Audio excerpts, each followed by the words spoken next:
মাপসুরা বলল, হ্যাঁ হবে, কালকে আমি আবার এই সময়ে এইখানে তোমার জন্য অপেক্ষা করব, তুমি এসো কেমন। আমি বললাম আচ্ছা।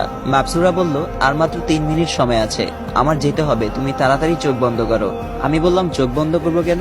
মাপসুরা বলল, আরে করতে বলেছি করো না, আর আমি বলার আগ পর্যন্ত চোখ খুলবে না। আমি বললাম আচ্ছা। চোখ বন্ধ করতে হঠাৎ মনে হলো ঠোঁট জোড়া কেউ নিজের দখলে করে নিয়েছে, কারো ঠোঁটের উষ্ণতা অনুভব করলাম, আমারও কেন যেন ভালো লাগছে।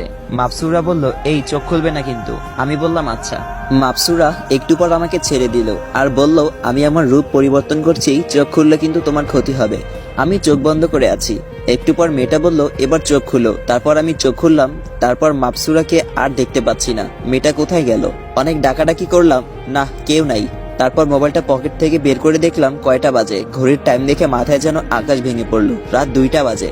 আজকে বাসায় গেলে মা আমাকে মেরেই ফেলবে। তাড়াতাড়ি করে উঠে ঘরের দিকে হাঁটা দিলাম, কিন্তু কেন যেন মনে হচ্ছে ঠোঁট জোড়া মিষ্টি হয়ে আছে। মনে হয় মিষ্টির গোডাউনে ঢুকে কয়েক শত কেজি মিষ্টি খেয়েছি। বাসায় প্রায় পৌঁছে গিয়েছি, আর একটু পথ বাকি। ও আচ্ছা, আমার পরিচয় দিতে তো ভুলে গেছি। আমার নাম আকাশ, পড়ালেখা অনার্স 2য় বর্ষ পর্যন্ত। আর পড়া হয়নি, কারণ মা মারা যায়। পরে বাবাও আরো একটা বিয়ে করে নেয়, তিনি চায় না আমি আর পড়ালেখা করি, সো অফ করে দিয়েছি। আর একটা ছোটখাটো দোকানে কাজ করি, এই পরিচয়টা খালি গল্পের ক্ষেত্রে। বাসায় পৌঁছাতেই মাকে ডাক দিলাম, বা এসে দরজা খুলে দিল, সাথে আরো এক গাদা কথা শুনিয়ে দিল। লাট সাহেবের ছেলে, এত রাত অব্দি কোথায় ছিলি? তোর কি ঘর বাড়ি নাই নাকি? রাতের বেলায় ঘুমটা নষ্ট করে তোর জন্য দরজা খুলতে হচ্ছে। কাল থেকে এমন হলে ঘরে জায়গা পাবি না। আকাশ ভাবলো, কি আর করার, কথা শোনা তো আমার নসিবে সবসময় লেখা আছে। মাথা নিচু করে রুমে গিয়ে ফ্রেশ হয়ে নিলাম, কিন্তু একটা জিনিস লক্ষ্য করলাম, গায়ে পরনের শার্টটা যখন খুললাম তখন একটা ঘ্রাণ আসলো নাকে। মনে হচ্ছে পাগল হয়ে যাব, ঘ্রাণটা আমাকে একদম পাগল করে দিচ্ছে। তারপর খেয়ে শুয়ে পড়লাম। শুয়ে শুয়ে ভাবছি একটু আগের ঘটনা, মেয়েটাকে একদিনেই মনে ধরে গেছে আমার। আচ্ছা, মাপসুরা কি কালকে আমার জন্য ওই জায়গায় অপেক্ষা করবে? কিছুতেই ভুলতে পারছি না মাপসুরাকে। ভাবতে ভাবতে ঘুমিয়ে পড়লাম। অন্যদিকে মাপসুরা ওর পরিপালকে যায়। মাপসুরের বাবা বলে, কিরে বলির পাঠা পেলি? মাপসুরা বলল, হ্যাঁ বাবা, বলির পাঠা পেয়ে গেছি। মাপসুরের বাবা বলল, তো কতদিন সময় লাগবে তোকে ওর পটাতে? মাপসুরা বলল, বাবা বেশি দিন না, অল্প কয়েকদিন ধৈর্য ধরো তোমরা। মাপসুরের বাবা বলল, আচ্ছা। অন্যদিকে সকালবেলায় ঘুমের মধ্যে, কিরে পানি পড়ে কোথা থেকে? ছাদ কি ছিদ্র হয়ে গেল নাকি যে বাইরে বৃষ্টি হচ্ছে ঘরে এসে পানি পড়ছে? ঘুম ঘুম চোখ চোখ খুলে দেখে ওর সৎমা পানির বালতি হাতে নিয়ে দাঁড়িয়ে আছে।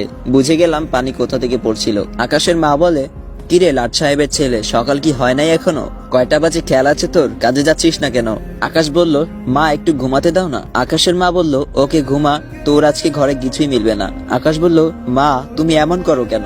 আকাশের মা বলল, কেমন করি? কাজে না গিয়ে পরে পরে ঘুমাচ্ছিস, ঘরের বাজার সদাই এর টাকা তোর কোন বাবা দিবে শুনি? তোর বাবা যা কামাই করে সব তো আমাদের খরচে লেগে যায়, তোর জন্য এক্সট্রা করে সবকিছু করতে পারবো না। নিজের সমস্ত কিছু নিজে রোজগার করে আন না, তাহলেই ঘরে খাবার জুটবে।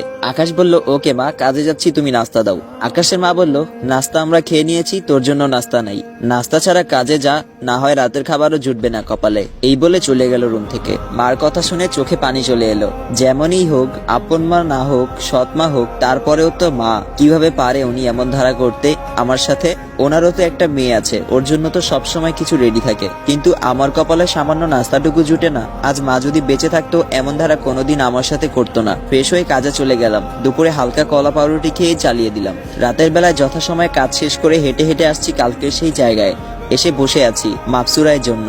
মাপসুরা বলেছিল আজকেই একই সময় আসবে। বসে আছি, কিন্তু পেটের ক্ষুধায় কলিজা বের হয়ে যাচ্ছে। একটু পর অদৃশ্য থেকে আওয়াজ বসলো, তুমি এসে গেছো? আকাশ বলল, হ্যাঁ অনেক আগেই এসে গেছি, কিন্তু আপনার এত দেরি হলো যে? মাপসুরা বলল, আরে আর বলো না, পরিপালক থেকে আসার সময় কয়েকজনের কাছে ধরা পড়ে যেতাম যে আমি পরিসীমা পার করে জমিনে যাচ্ছি। তারা আমাকে দেখে আমার পিছু নেয়, তাই ওদেরকে ঘুরিয়ে অন্য পথে কাটিয়ে দেই, আর আমি জমিনে এসে পড়ি। আকাশ বলল, আচ্ছা তুমি আমার সামনে এসো। মাপসুরা বলল, আচ্ছা আসছি, তবে তুমি চোখ বন্ধ করো। আকাশ বলল, আচ্ছা। একটু পর মাপসুরা কালকের মতো সাদা একটা ড্রেস পরে আমার পাশে এসে বসলো। মাপসুরা বলল, কি হয়েছে তোমার? চেহারার এমন 12টা কেন বেজে আছে? আকাশ বলল,